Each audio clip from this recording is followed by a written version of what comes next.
but every test came back normal. And the 9-year-old, he started growling like an animal, his voice turning deep and unnatural. One night, Latoya's mother watched in horror as the youngest boy was lifted into the air by an invisible force and then thrown across the room like a rag doll. Their eyes would roll back, their bodies would twist unnaturally, and when they spoke, it wasn't their voices anymore. Neighbors started avoiding the house. Even family members stopped visiting. But Latoya tried to hold on. She wanted to believe it was just stress or trauma, but deep down, she knew her children were no longer alone in their bodies. At the hospital, doctors searched for answers, but then they saw it themselves. Latoya's 9-year-old son suddenly hissed, grabbed his grandmother's hands, and with lifeless eyes, walked backward up the wall. Not climbed, walked. Upside down, nurse screamed. The doctor froze. EKS and police were called immediately. This wasn't mental illness. This was something else. Caseworkers and police officers all reported the same chilling thing. Something evil was inside that boy. Now it wasn't just the family anymore. The state had witnessed the horror, and things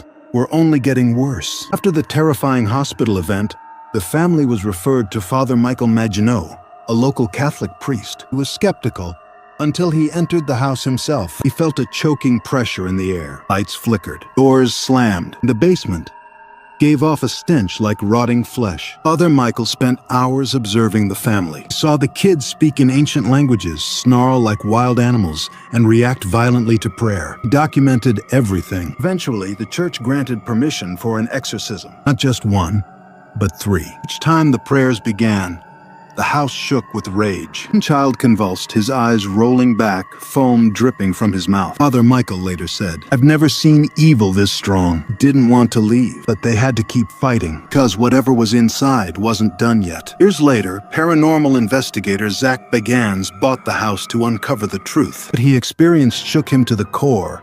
Shadow figures, violent nightmares, unexplained screams. He filmed everything, then made a chilling decision. He destroyed the house completely. But even after demolition, locals say the land itself feels cursed. No birds chirp nearby. No one walks past it after dark. That kept a piece of the house locked away and warned whatever was there is not gone. So, what do you think? Was it all real? Comment your thoughts. Share this if you felt the chills.